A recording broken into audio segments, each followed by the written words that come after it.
Loyer. Raise your hand and we'll get microphones to you. Brian, go ahead.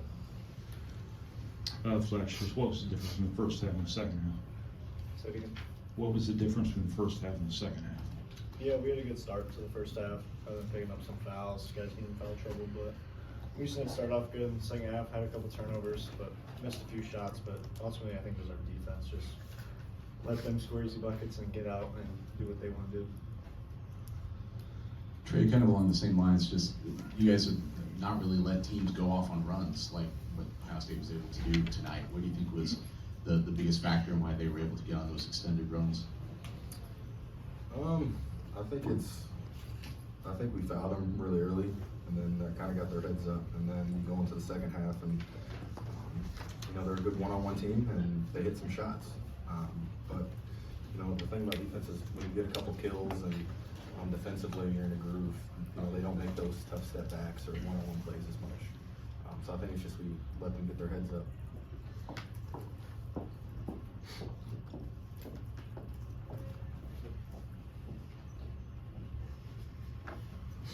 You guys saw a lot of Bruce Thornton in last year's matchup. What do you guys see from him tonight? Anything new?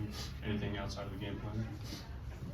Pretty good player. He gets to his spots, and their record doesn't mean much because they're a good team. They got a lot of talent. So if he's head of their program, they're going to win quite a few games.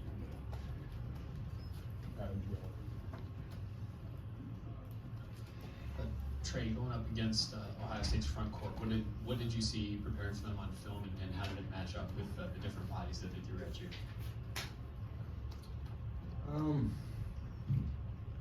We just knew they were, you got Oregon, obviously their big guy.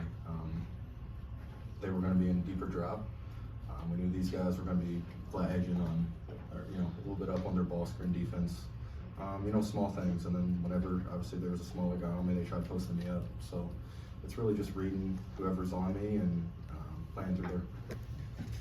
Gicarri, they were 8 of 12 from 3 in the second half. Just what were you seeing out there as why they kept getting open that way, and where the breakdowns were? I feel like it was just us staying square to the ball. They ran a couple ghost screens, and we turned our hips and gave them an angle for them to get downhill and for them to have opportunities to play make and for us to help down, and they hit them corners. So yeah, we was just breaking down too easily on defense, and that allowed them to drive to the basket and get kick out threes. So, and then they made a couple of tough threes at the end. So. Trey, you guys played a lot of games here in a short period of time. Obviously had the trip out west. Did you have your legs in the second half? Obviously it's really tiring when you go out west, and there's so many things as far as getting back on different time zones and going to sleep early. But we try to do a really good job of recovering. That's one of those things we can't control. You got to show up every day and practice hard and prepare for each team. So. Fletch, did you guys know the score after the Mobley 3 or the 2-pointer that was kind of called a 3, and then just kind of that crazy possessions toward the end there where you guys get a couple turnovers? Just what happened defensively?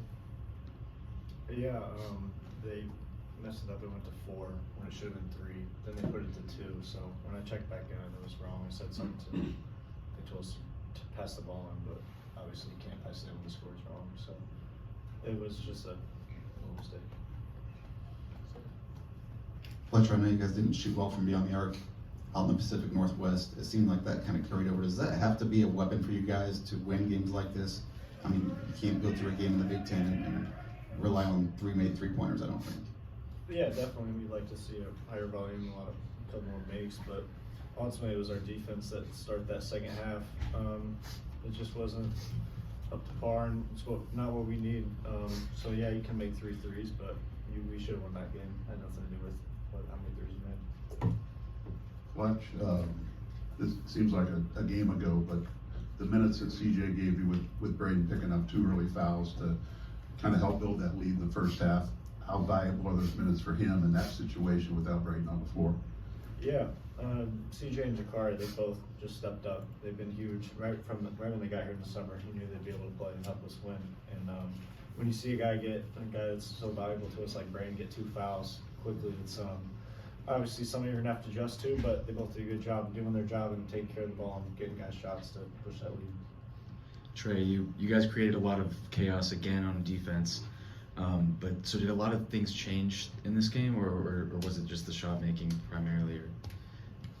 Yeah, it's just everything's different. They had a lot more, one-on-one players that were going to go and try to make plays. I mean, it's, obviously we got to do better defensively, but they also had, a lot of tough shots. So, hats off to them for making those.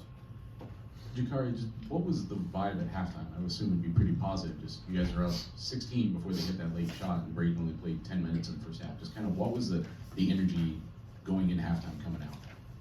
Yeah, we were very positive at halftime. We got the lead, but we also tried to tell ourselves, it's back to 0-0. We gotta do better starting off second halves. You can't play the score. You gotta, keep playing hard no matter what the score is.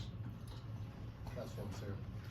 Gicarri, I think one thing this team did last year, and I know you weren't here with this team, was when these losses happened, they were rare, but they took it in stride and bounced back. Could you kind of read the locker room afterwards that this is a pretty resilient group, that these things happen and, this one's over and done with now? Yeah, that's exactly what Fletch said after the game. We lost, but you can't hang your head. You gotta move on to the next day. Get back started in the next game, scout, and just be ready, be prepared next time. Right, you want to Yeah. For Gicarri, it seems like teams that play for isolations have kind of played into what you guys do defensively from a help perspective.